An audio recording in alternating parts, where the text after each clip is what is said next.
நமஸ்காரம். திருப்பாவை 7வது பாசுரம். கீசு கீசென்றெங்கும் ஆனை சாத்தன் கலந்து பேசின பேச்சரவம் கேட்டிலையோ பெண்ணே, காசும் பிறப்பும் கலகலப்ப கைபேர்த்து வாசனருங்குழல் ஆய்ச்சியர் மத்தினால் ஓசைப்படுத்த தைரரவம் கேட்டிலையோ, நாயகப் பெண் பிள்ளாய் நாராயணன் மூர்த்தி கேசவனை பாடவும் நீ கேட்டே கிடத்தியோ, தேசமுடையாய் திரவேலோர் எம்பாவாய். விளக்கம். ஆனைச்சாத்தன் என்கின்ற குருவிகள் கீச்சு கீச்சு என்று ஒலி எழுப்புகின்றன. அவை ஒன்றோடொன்று கலந்து பேசுகின்றதாக ஆண்டாள் கூறுகிறாள். இவ்வளவு நேரம் எழுப்பியும் எழுந்திராத தோழியை பார்த்து ஆண்டாள் வினவுகிறாள். பெண்ணே, என்னடி உனக்கு இத்தனை தூக்கம்?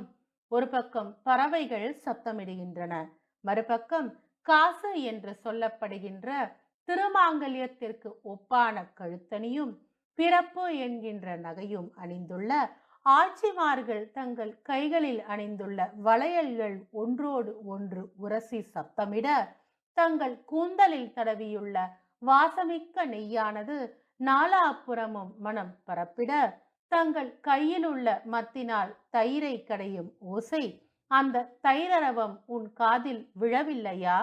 நாயகப் பெண்ணே, நாராயணன் கேசவனை பாடவும் அந்த பாடல்களை எல்லாம் படுத்துக்கொண்டே கேட்டுக்கொண்டிருக்கிறாயா?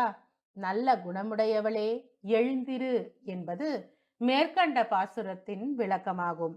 இந்த பாசுரத்தை சேவிப்பவர்களுக்கு உடல் சோர்வு மற்றும் மனச்சோர்வு நீங்கும், நோய்கள் விலகும், ஆரோக்கியம் மேம்படும்.